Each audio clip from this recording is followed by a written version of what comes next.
오랜만에 돌아온 월드스타 김윤진의 호러 영화 시간 위의 집 리뷰입니다. 절대 믿으면 안 된다. 저 사람들 아직도 여기 있어.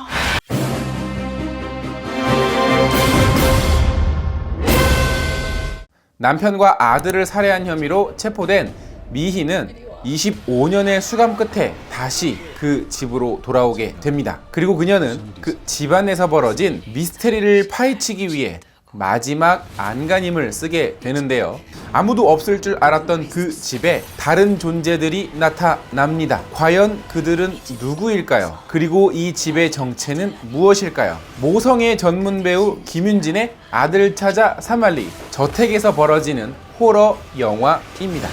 난 아직 엄마야. 안녕하세요. 같이 영화 보는 남자 엉쭈입니다. 자, 오늘 같이 볼 영화는 시간 위의 집인데요. 아마 이 영화는 근데 같이 보기 조금 뭐한 게 안 보신 분들이 많지 않을까. 네. 일단 이 영화는요, 저 총평부터 먼저 말씀을 드리면 발연기 대잔치입니다. 진짜 거짓말이 아니라 영화가 시작되고 나서 한 5분 만에 나갈까? 처음부터 끝까지 아주 일관성 있는 발연기들을 보여주고 있어요. 하지만 시나리오나 이 영화의 아이디어 그 자체는 괜찮은 편입니다.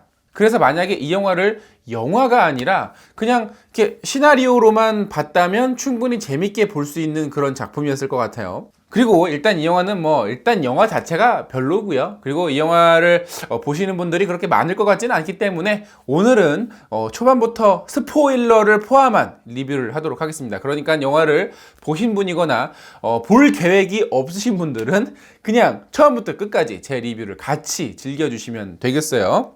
영화에서 연기가 엉망인 이유는 크게 세 가지가 있습니다. 하나는 배우들이 연기를 못한다는 거겠죠. 일단 이 영화에는 연기력으로 검증된 배우들이 거의 없습니다. 물론 김윤진 씨 같은 경우에는 예전에 이제 청룡영화제에서 여우주연상을 받기도 했지만 사실 이 배우 같은 경우에는 어떤 이 캐릭터에 따라서 굉장히 기복이 심한 편에 속하거든요. 근데 이 영화는 굉장히 저기가 그리고 김윤진 씨를 제외한 다른 배우들 중에서도 제대로 된 연기를 보여주시는 분이 단 한 분도 안 계세요. 자, 그리고 두 번째 이유, 대사가 너무 부자연스러운 거.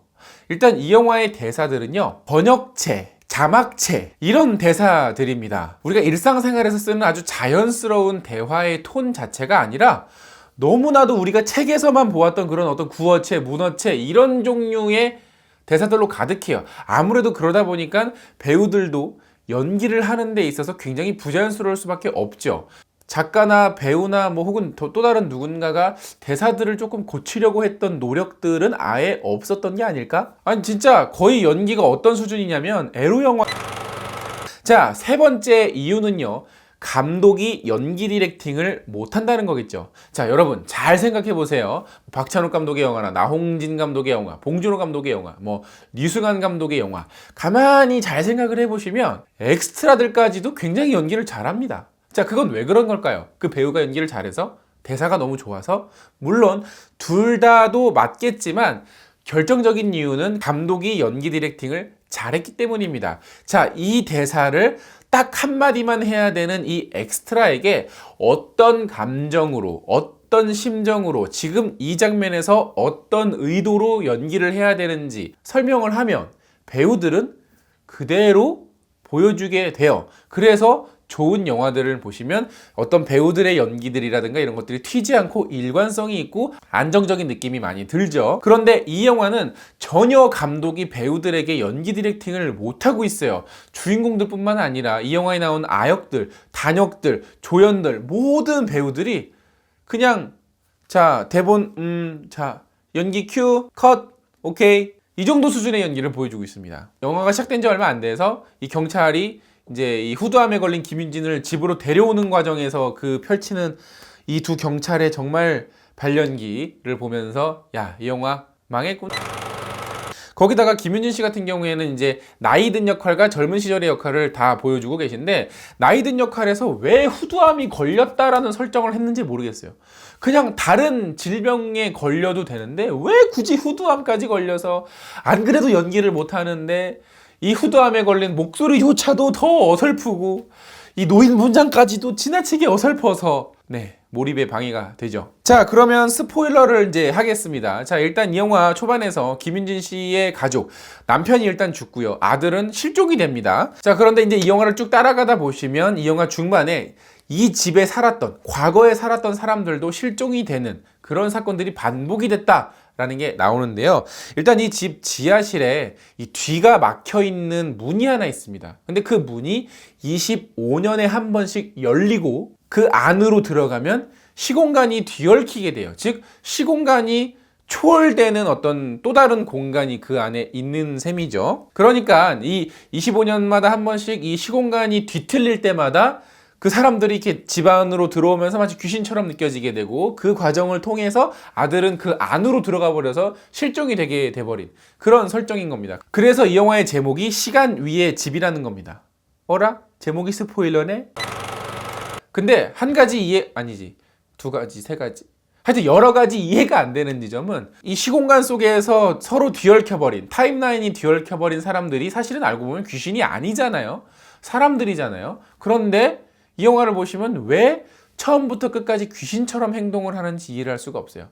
영화 초반에서는 관객들을 혼란스럽게 하기 위해서 그래서 귀신처럼 행동을 해도 되지만 정체가 밝혀진 다음에는 그냥 사람처럼 행동을 해도 되거든요. 그리고 또 하나 이해가 안 되는 점은 그 실종된 그 시공간이 막 뒤얽힌 사람들 중에 노인이 한 명 나오는데 그 노인이 바로 김윤진의 아들이 그 시공간에 들어가서 늙었다라는 설정입니다. 그런데 분명히 김윤진 씨는 이 아들이 유전적인 심장병이 있어서 고치지 못하면 죽는다, 곧 죽는다라는 설정이 있다고 얘기를 하거든요. 그런데 과연 이 아들은 어떻게 아무런 치료도 없이 75년 동안을 그 시공간 속에서 살았던 걸까요? 그리고 이제 기본적으로 이렇게 시공간이 뒤얽히게 되면 사실 영화의 설정들이 좀 이렇게 말이 안 되는 설정들이 많이 나오거든요. 그러나 시간 여행을 좀 잘 다루고 있는 영화들은 그렇기 때문에 어떤 기본적인 어떤 규칙이나 개념이나 설정들을 어느 정도 정리를 관객들에게 해주고 이야기를 넘어갑니다. 그런데 이 영화는 그런 거 자체가 아예 없어요. 그래서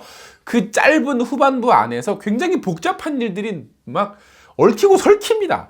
그런데 이게 명확하게 또렷하게 설명을 못하고 있어요. 그냥 감정적으로만 전달을 하고 있어요. 그래서 저는 너무 이 어떤 이 시공간의 정체를 너무 늦게 알려주지 말고 아예 초중반에 알려준 다음에 이 시공간을 넘나들면서 어떤 미스터리를 해결하고 사건을 해결하고 인물들을 파헤쳐 나가는 어떤 그런 과정의 영화였으면 훨씬 더 재밌지 않았을까요? 이 문의 정체를 알기까지 너무 오랜 시간이 걸리기 때문에 이 영화는 전반적으로 굉장히 지루합니다. 자, 그렇게 문의 정체를 알려주는 것이 이 영화의 메인 플롯이었다면 좀 더 재밌는 서브 플롯들을 여기저기 좀 놓아서 영화를 좀 풍성하게 만드는 것은 어땠을까 싶은데 역시나 영화의 어떤 이 연기뿐만이 아니라 각본의 어떤 수준조차도 굉장히 떨어지기 때문에 그런 재미까지 기대하기에는 이 영화는 굉장히 부족함이 많습니다. 그러니까 아주 괜찮은 재료를 던져줬는데 이걸로 어떻게 요리를 해야 될지를 모르는 거야. 그래서 사실 저는 이 영화를 보면서 넷플릭스의 드라마인 기묘한 이야기가 굉장히 많이 생각이 났는데요. 그러니까 그 드라마처럼 일찌감치 시공간의 이 문에 대한 정체를 알려주고 그 안에서 벌어지는 미스테리와 다양한 사건에 좀 더 집중을 했더라면 어땠을까라는 생각이 듭니다. 근데 이거 베네수엘라 영화 리메이크인데요?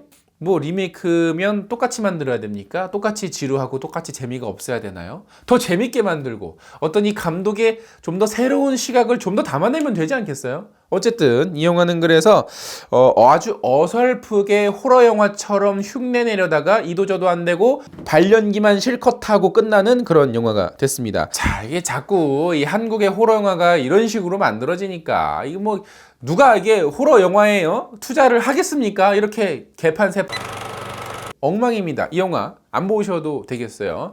자, 그렇지만 그럼에도 불구하고 영화를 보고 오신 관객분들이라면 영화에 대한 의견 댓글로 많이 달아주시고요. 영상 재밌으면 좋아요 누르는 거 잊지 마시고 구독 버튼 아직 안 누르셨으면 구독 버튼 눌러주시는 것도 잊지 마세요. 그러면 저 엉준이 앞으로 영화 리뷰를 제작하는 데 있어서 큰 도움이 된답니다. 자, 그러면 전 다음에 부디 제발 재밌는 영화 리뷰로 찾아뵙겠습니다. 그럼 전 다음에 만나요. 안녕.